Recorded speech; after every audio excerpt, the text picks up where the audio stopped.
The leech and his patient.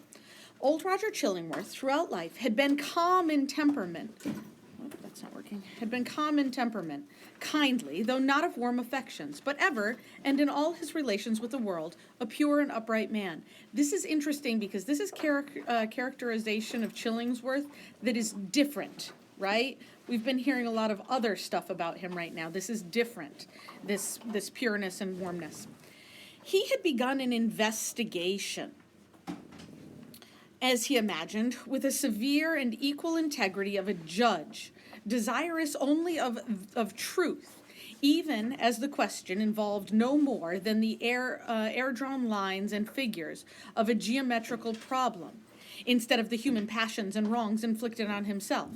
So you'll notice that the words that we're using here are very science-y words, right? Like this is kind of objective, and he's going at it in a very scholarly sense. As yes, he is a man of science. So he is saying that science is more important than the kind of the emotional, right? But as he proceeded, a terrible fascination, a kind of fierce, though still calm, necessity seized the old man within its gripe and never set him free again. So we want to figure out, what is this compulsion? I know that my writing on this thing is absolutely a mess. He now dug into the poor clergyman's heart like a miner in search of gold, or rather like a sexton delving into a grave, possibly in quest of a jewel that had been buried on the dead man's bosom, but likely to find nothing save mortality and corruption. So here, if we look at the words, he's digging in, and these are like treasures that he's looking for, rather than like understanding. He said truth before, but then we've got like gold and jewels, which might be, which might not be the same thing. It might not be the right reason for going about this, according to Hawthorne. Please notice also this dead man's bosom, because last chapter, I'm sure that you noted that Dimmesdale was consistently clutching his chest. And so, like, if we're thinking about, the bosom of this man, and this jewel that's on it, that could be a connection. Sometimes a light glimmered out of the physician's eyes, and we know that his eyes are really, really important. Burning blue and ominous, like the reflection of a furnace, or, let us say, in one of those gleams of ghastly fire that darted from Bunyan's awful little doorway in the hillside and quivered on the pilgrim's face. This is all hell imagery. So we're getting some real demonic stuff here. The soil where this dark miner was working had perchance shown indications that encouraged him. So again, mining for that gold, this is going to be that extended metaphor that's going to keep going for us. And this soil keeps coming back over and over again, and we want to know if this is like fertile soil or not. This man, said he at one such moment to himself, pure as they deem him. Notice that it's that they deem him, that he isn't necessarily pure. All spiritual as he seems, hath inherited a strong animal nature from his father or his mother. And so here we've got this idea of a strong animal nature in Dimmesdale, which also seems to be a slightly different characterization there. Let us dig a little further in the direction of this vein. Then, after long search into the minister's dim interior, and notice that word right there, it's the same as his name, and Hawthorne is not particularly subtle there, and that's okay. He's not trying to be subtle, he's trying to tell you something. So then, after a long search into the minister's dim interior, and turning over many precious materials, because that's what he's looking for, is precious materials, right? In the shape of high aspirations, for the welfare of his race, warm love of souls, pure sentiments, natural piety, strengthened by thought and study, and illuminated by revelation, all of which invaluable gold was perhaps no better than rubbish to the speaker. So there, we've got a contrast there. All of these things that seem like super good, like these are awesome, yay! We'll put a smiley face. That they're super awesome, but they are garbage because they're not what he wants, okay? He would turn back, discouraged, and begin his quest toward another point. He's going to find this thing.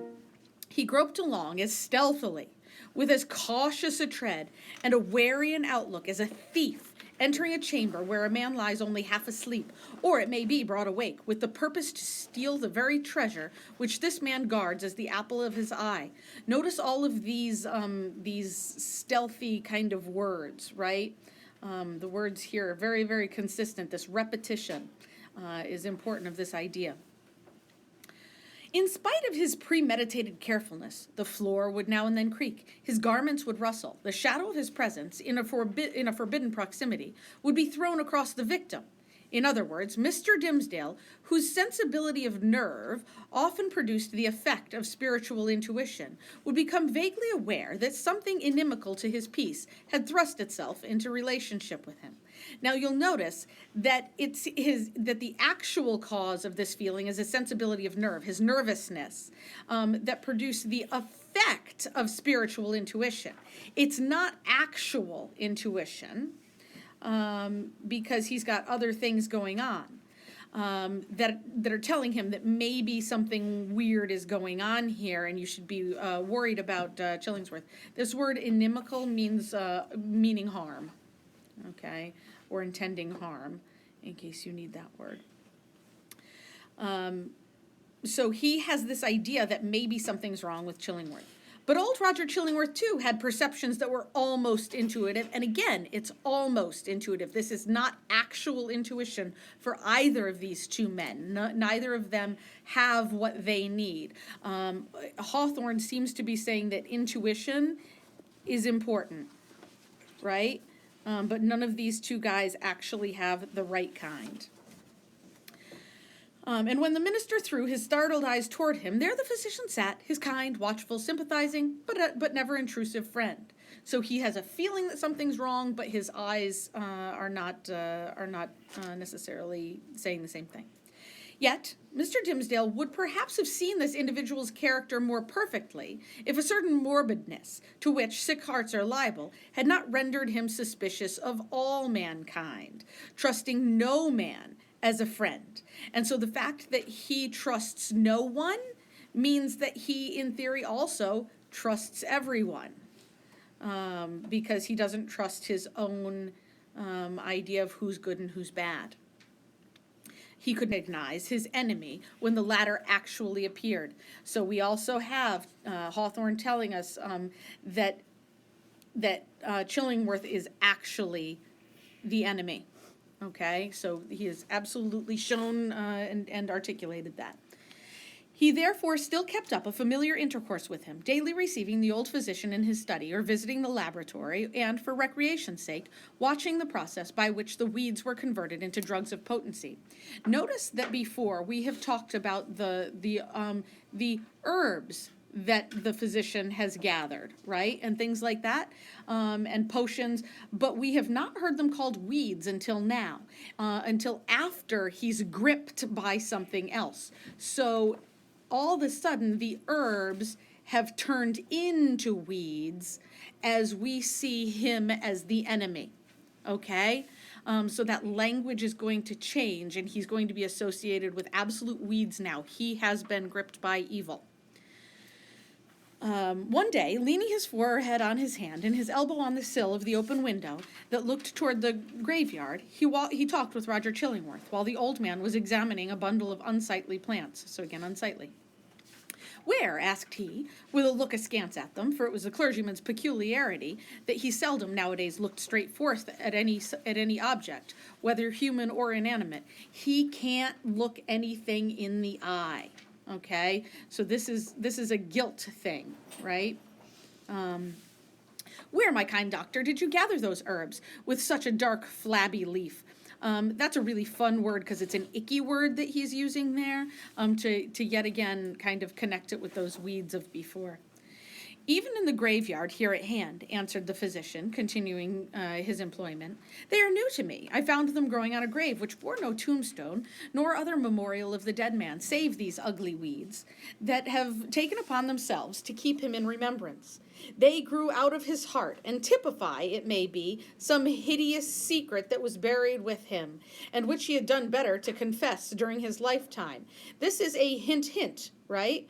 Like tell me your secrets, Dimmesdale, before you have this happen, because he has an idea that something's there. Perchance, Mr. Dimmesdale said, he earnestly desired it, but could not. He's not falling for the bait. Not taking the bait, I guess, is the right phrase. And wherefore, joined the physician, wherefore not, since all powers of nature call so earnestly for the confession of sin, that these black weeds have sprung up. So here we've got this notice of nature, and he's saying that nature is calls for the confession of sin. And so we're going to question that and say, okay, is he right or not? Because it is coming from Chillingworth, which makes us question it, but there is this idea of what is Hawthorne really saying. So that might be something that you pull out as an authentic note, but that you attribute to specifically Chillingworth. That you're like, okay, like it's there. It's saying something about nature and about confession of sins, but given the source, I'm not sure how to take it. That spring up out of a buried heart to make manifest an unspoken crime. That, good sir, is but a fantasy of yours, replied the minister.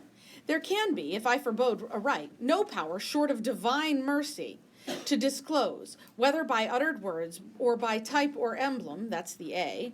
Ooh, I should make that red, huh? Hey. The secrets that may be buried in a human heart. And so he's saying that God is the ultimate arbiter, and God is greater than these other things. God is top. The heart, making itself guilty of such secrets, must perforce hold them until the day when all hidden things shall be revealed. That would be Judgment Day, right? Nor have I so read or interpreted Holy Writ as to understand that the disclosure of human thoughts and deeds, then to be made, is intended as part of the retribution. So that's not really the reason for Judgment Day. That, surely, were a shallow view of it. No, these revelations, unless I greatly err, are meant merely to promote the intellectual satisfaction of all intelligent beings. So here he's saying God is more important than this intellectual thing, which is God is greater than there. Who will stand waiting on that day to see the dark problem of this life made plain. A knowledge of men's hearts will be needful to the completest solution of that problem. So you're seeing the scientific wording here, and how he is saying that God is more important than that. So sciencey words. And I conceive, moreover, that the hearts holding such miserable secrets as you speak of will yield them up at that last day, not with reluctance, but with a joy unutterable. So here he is saying confession equals happiness. And if we know Puritans, anything that feels good is bad. Okay? So that's a consideration of the Puritan mindset there. Then why not reveal them here? Asked Roger Chillingworth, glancing quietly aside at the minister. Why should not the guilty ones sooner avail themselves of this unutterable solace? They mostly do, said the clergyman, gripping hard at his breast as it inflicted him with an importunate throb of pain. So this, again, we're going back to that habit of grabbing his heart whenever he feels guilt, and that it is painful there. Many, many a poor soul hath given its confidence to me, not only on the deathbed, but while strong in life and fair in reputation.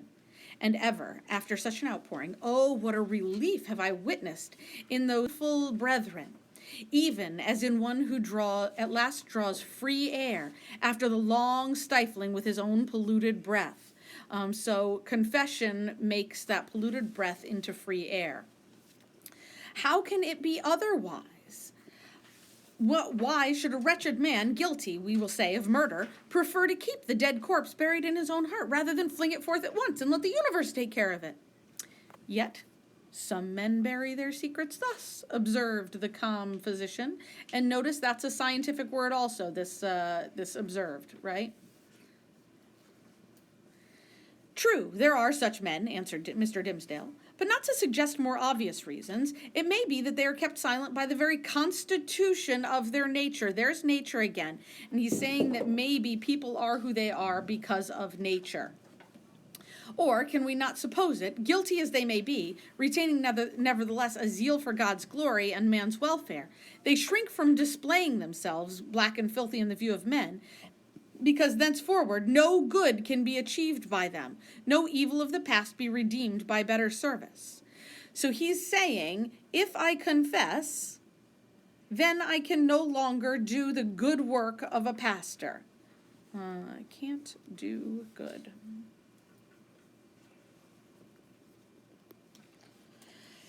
So, to their own unutterable torment, they go about among their fellow creatures, looking pure as the new fallen snow, while their hearts are all speckled and spotted with iniquity of which they cannot rid themselves. We know that Dimmy has been characterized like this before, so we know he's talking about himself, right?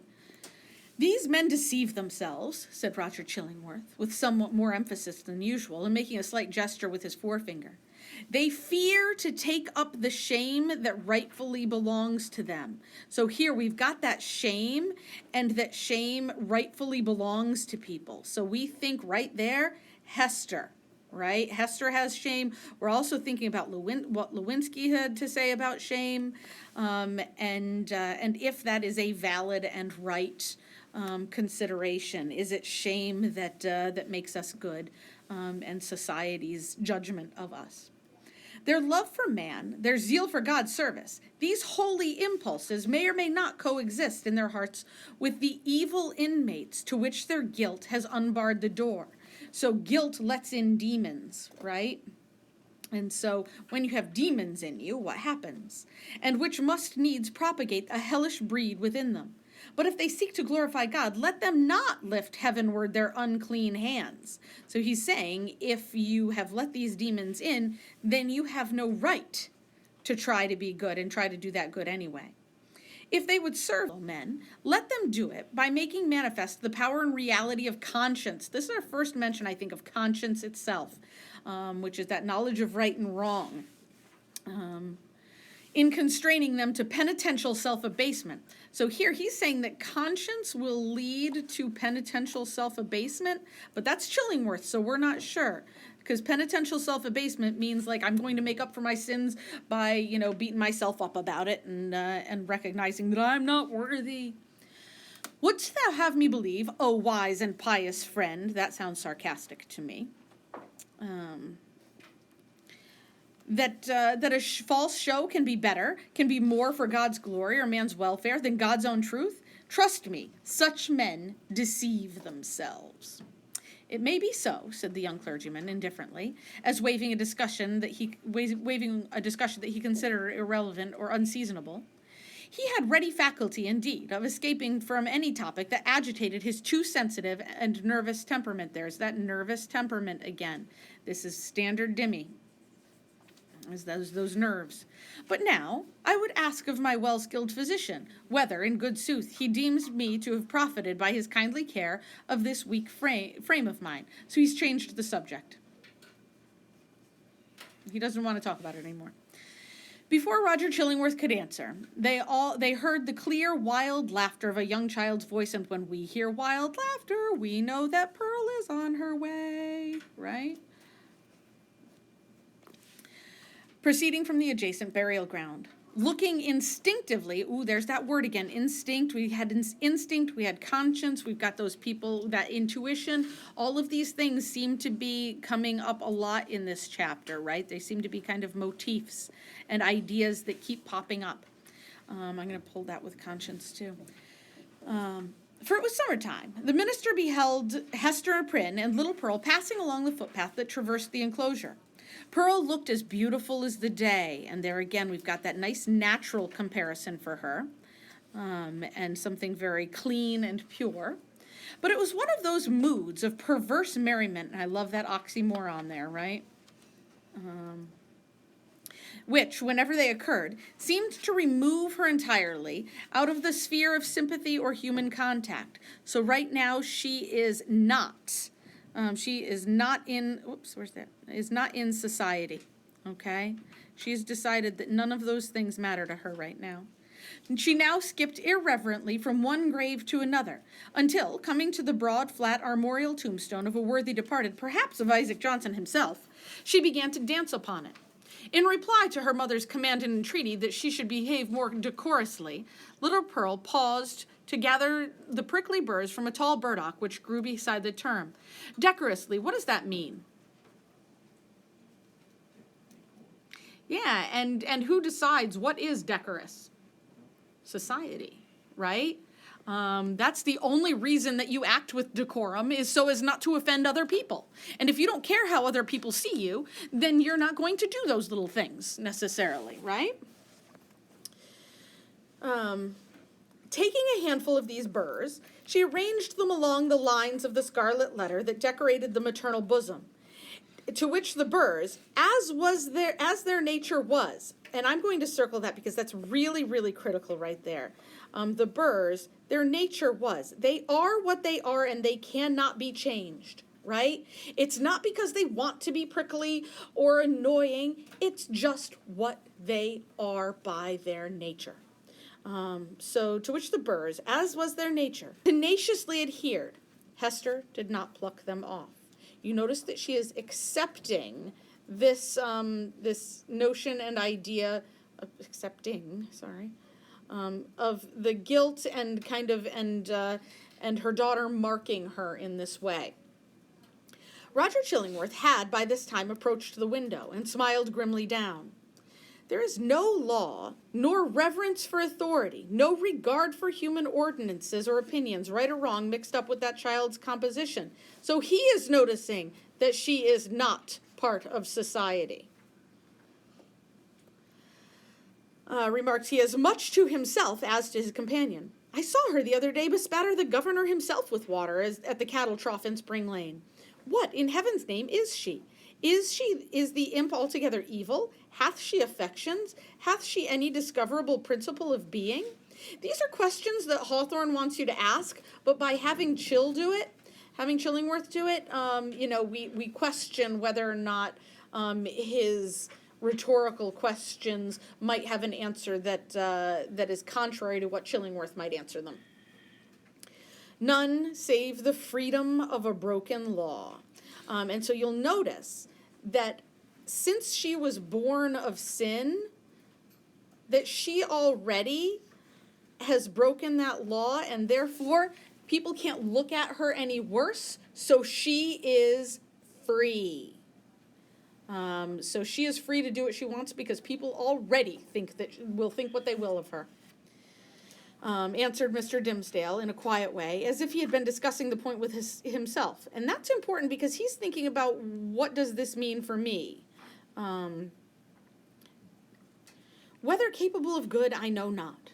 The child probably overheard their voices, for looking up to the window with a bright but naughty smile of mirth and intelligence, she threw one of the prickly burrs at the Reverend Mr. Dimmesdale. She has now completely connected with these burrs her mother and Mr. Dimmesdale, and connected the sin, the scarlet letter, to Mr. Dimmesdale. Okay? So she has made an absolute concrete connection there that says, hey, these go on mom's A, and oh, you need one too. Okay?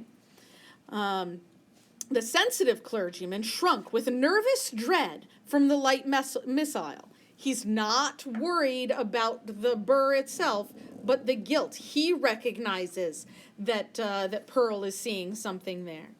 Detecting his emotion, Pearl clapped her little hands in the most extravagant ecstasy because she knows now. She got the response that she was hoping for. He has basically admitted his guilt to her at that point. Even if she doesn't know what that means, she knows that there's a connection through her intuition. Hester Prynne likewise had involuntarily looked up. So there's that intuition again, just things that happen naturally, involuntarily. And all these four persons, old and young, regarded one another in silence, till the child laughed aloud and shouted, "Come away, mother, come away, or yonder old black man will catch you." This is not an ethnicity issue. This is a name that they use for the devil. Okay, so she has just told us that Chillingworth equals the devil. Okay, and so we need to recognize that that now he has been marked as that devil. That's what took hold of him at the beginning of this chapter. Yonder old black man will catch you. He hath got hold of the minister already. She knows things. She sees things as they really are. Come away, mother, or he will catch you. But he cannot catch little Pearl. Notice that she is immune from this stuff for some reason, that there's no way that she could possibly get caught by the devil. So she drew her mother away, skipping, dancing, and frisking fantastically. This nice bit of alliteration, you'll often see alliteration with Pearl to kind of highlight that dancingness and that lightness about her. Frisking fantastically among the hillocks of the dead people, like a creature that had nothing in common with a bygone and buried generation, nor owned herself akin to it. Here, she is not part of history, and in the same way, not part of society. He's not all that subtle. It seems subtle, but boy, oh boy, he says it 18,000 times, if you're seeing it. It was as if she had been made afresh, out of new elements, and must, that's Hawthorne's word, must be permitted to live out her own life, to be a law unto herself, not society, without her eccentricities being reckoned to her for a crime, like Hester was, right? That her eccentricity, the thing that made her, is now a crime. And that she is being persecuted for it. So this is Hawthorne absolutely, in very, very stark words, saying what they have done to Hester is wrong, and if they persecute Pearl for who she is naturally, they are wrong. Okay, it is wrong to do that. There goes a woman, resumed Roger Chillingworth after a pause, who, be her demerits what they may, hath none of that mystery of hidden sinfulness, which you seem so grievous to be borne. Is Hester Prynne less miserable, think you, for the scarlet letter on her breast? And we know, as readers who've read the last 9 chapters, that no, she is no less miserable for wearing that scarlet letter. This has ruined her life. She is not who she used to be. And she is absolutely no better off than anybody else for it. But here's Dimmy's perspective. I do verily believe it, he answered the clergyman. Nevertheless, I cannot answer for her. There was a look of pain on her face, which I would gladly have been spared the sight of. Here, this is like this. When he's talking here, this is all irony. Recognize that we are saying, oh my goodness, you poor, poor Dimmesdale, you had to look at how sad your consort was. That must be so hard for you. Like poor me for having to see you so sad. And we are meant to recognize his irony here. But still, methinks, it must needs be better for the sufferer to be free to show his pain, as this poor woman Hester is, than to cover it up in his heart. So he is absolutely talking about himself, and he says, again, I'm going to circle my poor Dimmy. Poor me, it's so much easier for her because she can wear this openly, and I have to keep it all inside. There was another pause, and the physician began anew to examine and arrange the plants that he had gathered. You inquired of me a little time agone, said he at length, my judgment as touching your health. I did, answered the clergyman, and would gladly learn it. Speak frankly, I pray you, be it for life or death. Freely then and plainly, said the physician, still busy with his plants, and keeping a wary eye on Mr. Dimmesdale. There's that wariness, remember, he's that thief. The disorder is a strange one, not much in itself, nor is outwardly manifested, insofar, at least, as the symptoms have been laid open to my observation. Looking daily at you, my good sir, and watching the tokens of your aspect, now for months gone by, I should deem you a man sore sick. It may be, yet not so sick, that an instructed and watchful physician might well hope to cure you. Oh, I might help, wink, wink. And I'm going to put help in quotes, because we know that he doesn't want to help the person that knocked up his wife. But I know not what to say. The disease is what I seem to know, yet know it not. You speak in riddles, learned sir, said the pale minister. Here comes this paleness again, right? Notice that pale equals, when you become pale, it's because there is a lack of blood, right? And blood equals life. So that is part of his kind of deathliness and his non-liveliness. Glancing aside out the window. Then, to speak more plainly, continued the physician, and I crave pardon, sir, should it seem to require pardon, for this is needful plainness of my speech. Let me ask, as your friend, as one having charge under providence of your life and physical well-being, hath all the operation of this disorder been fairly laid open and recounted to me? Is there any more? What else? What are you not telling me? He wants to know. He wants Dimmy to open up. How can you question it? Asked the minister. Surely it were child's play to call in a physician and then hide the sore. You would tell me then that I know all, said Roger Chillingworth, deliberately, and fixing an eye, bright with intense and concentrated intelligence, on the minister's face. Remember, that's the eye that sees to your very soul. So he's looking and he's reading all the signs. Be it so, but again, he to whom only the outward and physical evil is laid open knoweth oftentimes but half the evil which he is called upon to cure. A bodily disease, which we look upon as whole and entire within itself, may after all be but a symptom of some ailment in the spiritual part. So here we are talking about the mind-body connection, right? So we are talking about, when you don't sleep well at night and you've got things on your mind, then you don't sleep well and then you're more apt to get a cold or something else. And so that's what he's attributing this to. Your pardon, once again, good sir, if my speech give the shadow of offense. You, sir, of all the men whom I have known, are he whose body is closest conjoined and imbued and identified, so to speak, with the spirit whereof it is the instrument. So Dimmy even more so than most. What happens inside is what's going to manifest outwardly. Then I need ask no further, said the clergyman, somewhat hastily rising from his chair. You deal not, I take it, in medicine for the soul. Thus the sickness, continued Roger Chillingworth, going on in an unaltered tone, without heeding the interruption, but standing up and confronting the emaciated and white-cheeked minister. There we go, focusing on that white-cheekedness.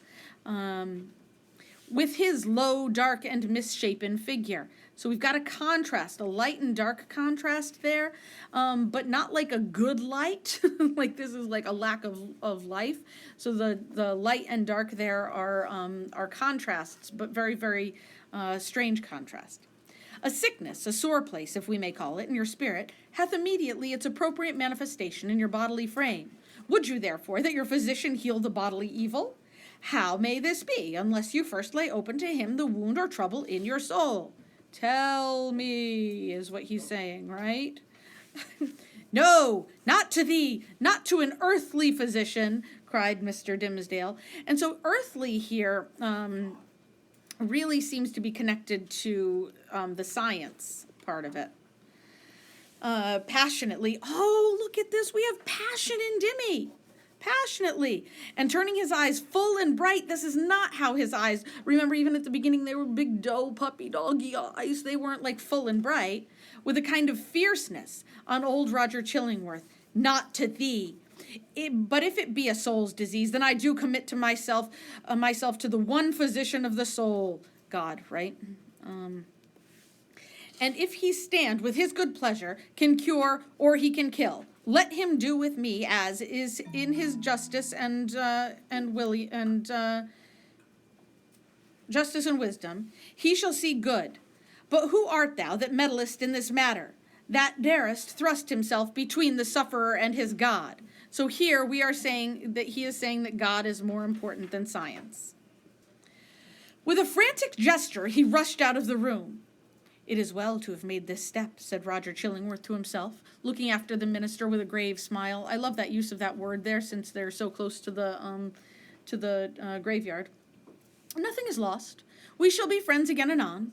But see, now, how passion takes hold upon this man, and hurrieth him out of himself. As with one passion, so with another.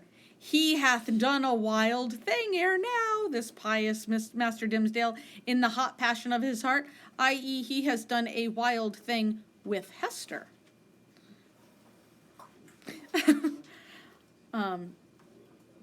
It proved not difficult to reestablish the intimacy of the two companions on the same footing and in the same degree as heretofore. The young clergyman, after a few hours of privacy, was sensible that the disorder of his nerves had hurried him into an unseemly outbreak of temper, which there had been nothing in the physician's words to excuse or palliate. He marveled, indeed, at the violence with which he had thrust back the kind old man. And look at here, his intuition was to get rid of him, but now his mind, he is thinking with his mind and not his heart.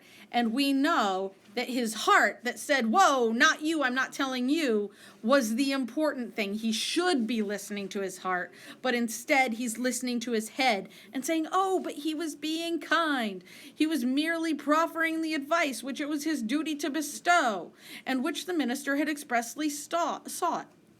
With these remorseful feelings, he lost no time in making the amplest apologies, and besought his friend still to continue the care, which, if not successful in restoring him to health, had, in all probability, been the means of prolonging his feeble existence to that hour. Roger Chillingworth readily assented, and went on with his medical supervision of the minister, doing his best for him in all good faith, but always quitting the patient's apartment at the close of a professional interview with a mysterious and puzzled smile upon his lips. He knows, right? This expression was invisible to Mr. Dimmesdale's presence, but grew strongly evident as the physician crossed the threshold. This right here crossed the threshold. Remember that he used thresholds in that first chapter as something very, very important. Chillingworth has passed the point of no return, because now that he knows, he is now of no return, he is now fully in the grasp of whatever this is. He can no longer go back on his intentions to seek revenge. He has solved the riddle, it seems, to himself, and now everything's over for him. A rare case, he muttered. I must needs look deeper into it. A strange sympathy betwixt soul and body. Were it only for art's sake, and by art here he means actually science, I must search this matter to the bottom. So notice his justification. I'm looking into this for the sake of science, for the sake of logic, not for my own, not for revenge. And we know that that is not the case, right? It came to pass, not long after the scene above recorded, that the Reverend Mr. Dimmesdale, at noonday, and entirely unawares, fell into a deep, deep slumber, sitting in his chair with a large black-letter volume open before him on the table. It must have been a work of vast ability in the somniferous school of literature. Somniferous means putting you to sleep. Just a second, now I'm going to find it. The profound depth of the minister's repose was the more remarkable, inasmuch as he was one of those persons whose sleep ordinarily is as light, as fitful, and easily scared away as a small bird hopping on a twig. This small bird is very much like that nervousness that he's always feeling, and so he doesn't usually sleep, but right now he's in a deep, deep sleep. To such an unwonted remoteness, however, had his spirit now withdrawn into itself, that he stirred not in his chair when old Roger Chillingworth, without any extraordinary precaution, came into the room. The physician advanced directly in front of his patient, laid his hand upon his bosom, and we know that that's what Dimmy always does, and thrust aside the vestment, opened his clothes, that hitherto had always covered it, even from the professional eye. Then, indeed, Mr. Dimmesdale shuddered and slightly stirred, so even in his sleep this bothers him. After a brief pause, the physician turned away, but with what a wild look of wonder, joy, and horror. With what a ghastly rapture, as it were, too mighty to be expressed only by the eye and features. It takes hold of his whole body, and therefore bursting forth through the whole ugliness of his feature and making itself even riotously manifest by the extravagant gestures with which he threw up his arms toward the ceiling and stamped his foot on the floor. Had a man seen old Roger Chillingworth at that moment of his ecstasy, and that's, remember, the same word that when Pearl recognized that she knew, same word that he used there. So he has fulfilled what he wants, and so he knows and he's gotten what he wants. He would have no need to ask how Satan comports himself when a precious human soul is lost and won into his kingdom. We have put Chillingworth equal to the devil in yet another context now.